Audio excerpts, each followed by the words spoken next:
Hello everyone, कैसे हो आप सब? आई होप बढ़िया होंगे। उम्मीद करती हूँ आप सभी की दुआ से मैं भी ठीक हूँ, दुलार प्यार से मैं भी स्वस्थ हूँ। और आप सभी को मैं कुछ बात बताना चाहती हूँ जो मैंने अपनी जिंदगी में सोच रखा था, और अब उस बातों का ना मेरी जिंदगी में कोई मायने नहीं है, ऐसा लगने लगा है मुझे। तो आप सभी से कुछ बात शेयर करना चाहती हूँ। फिलहाल तो अभी मैं ठीक नहीं हूँ क्योंकि तेज का बुखार है मुझे। जब मुझे तबियत खराब होता है ना तो मेरे सर जो है ना, ये पूरा यहाँ से ना पूरा पीछे ये पूरा फटने लगता है और मुझे ना बहुत ज्यादा दर्द हो रहा था। सुबह से ही दर्द हो रहा था, ठीक है, बहुत ही ज्यादा। और फिर उसके बाद मैं किसी तरीके से मैं सारा काम वाम खत्म की और सुबह बस ब्रेकफास्ट की हूँ। अभी तक मैंने दोपहर का खाना नहीं खाया। अब खाऊंगी भी क्या, क्योंकि अब तो 7 बजने को है। और फिर उसके बाद में मैंने आप सभी को सोचा कि कुछ बात बता दूं अपने बारे में, तो आप सभी को आज मैं कुछ बताने जा रही हूँ। तो दोस्तों, आप सभी से एक बात मैं बताना चाहती हूँ कि मैंने पहले ना, मतलब जब मैं काम कर रही थी तो मैं पता है क्या सोच के काम कर रही थी? मैं इसी उम्मीद में काम कर रही थी कि हाँ यार, मैं काम करती हूँ और जो पैसे मुझे मिलेंगे वो पैसा मैं ना अपनी शादी के लिए इकट्ठा करूंगी धीरे धीरे, और इतने सारे पैसे कर लूंगी इकट्ठा कि मेरी शादी बहुत अच्छे तरीके से हो जाएगी। लेकिन फिर उसके बाद में ना एक दौर आया मेरे साथ अभी फिलहाल कि मेरा जो सपना वपना था ना, सब चूर चूर हो गया।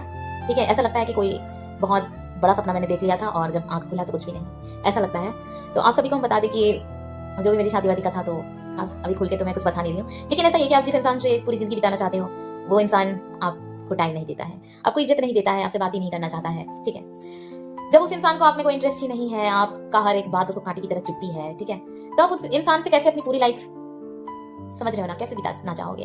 क्योंकि वो इंसान आपसे जब मतलब खुशी नहीं है, हर बात पे आपसे गुस्सा होता रहेगा, हर बार गुस्सा होता रहेगा और आपको गुस्से के मारे कुछ ना कुछ निकलता रहेगा मुंह से, उसके गाली गलौज, ठीक है, तो आपको भी सही नहीं लगेगा, प्लस में उसका भी दिमाग खराब रहेगा आपकी वजह से। इसलिए अभी तक वही मैं जितना भी काम कर रही हूँ जितना भी काम, तो वही मैंने सोचा था ना कि अपनी शादी के लिए एक एक पाई जमा करके रखूंगी मैं, ठीक है। लेकिन अब वही फैसला मेरा बदल गया, और बदलने के बाद वो फैसला अब यहाँ तक आया है कि मैं जिंदगी में शायद कभी शादी नहीं कर पाऊंगी, और शायद जिंदगी में कभी किसी लड़के के ऊपर भरोसा कभी नहीं कर पाऊंगी, चाहे वो अरेंज मैरिज हो या लव मैरिज हो, लेकिन कभी नहीं। मुझे हर सपना ना ऐसा टूटता हुआ दिख रहा है। और फिलहाल मेरा आंख देखो, जब मुझे तबियत खराब होता है ना तो ऐसा ही होता है फिलहाल। तो मेरा सपना ना जो है ना एकदम चूर चूर मुझे होता दिख गया, पूरी तरीके से दिख गया, तो दिखेगा क्या। और अब ये मेरा लास्ट ही था कि हमेशा मैं मजाक, मुझे लगता है कि हमेशा मैं गुस्सा में आके हर बात बोला करती थी कि वैसा नहीं होगा वैसा नहीं होगा, लेकिन शायद इस बार जो मैं बात बोल रही हूँ ना वो बात ना सच है।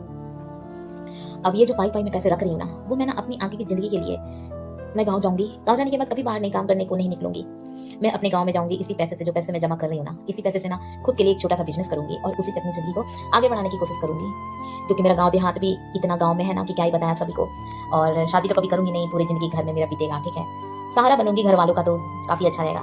शादी करके वैसे भी क्या ही मिल जाता है बताओ ना। आजकल के जमाने में तो कोई जबरदस्ती अपना रिश्ता को निभा रहा है, कोई रोज अपना पति का मार डांट सुन के, बच्चे हो गए हैं तो बच्चे को छोड़ के जा नहीं पा रहा है एक मजबूरी के कारण, ठीक है। हर एक अपनी जिंदगी में ना खुश नहीं है, ठीक है, और खुशी भी अगर है ना तो बस 2 पल के लिए, हमेशा के लिए नहीं। क्या होता है ना कि औरत कुछ बोल नहीं पाती है, हमेशा से ये बात है, औरत कुछ बोल नहीं पाती, लेकिन आदमी बहुत कुछ बोल देता है अपनी औरत से। और वो औरत ना अपने बच्चे के मुंह देख करके ना उस घर में रहती है, बहुत सुनने के बाद भी, वो बहुत सहने के बाद भी। लेकिन मुझे पहले से ये सब चीज दिख गया ना, अब मुझे तो यही लग रहा है अगर हम शादी कर लिए ना तो मेरा नाम भी बदल जाएगा कंचन।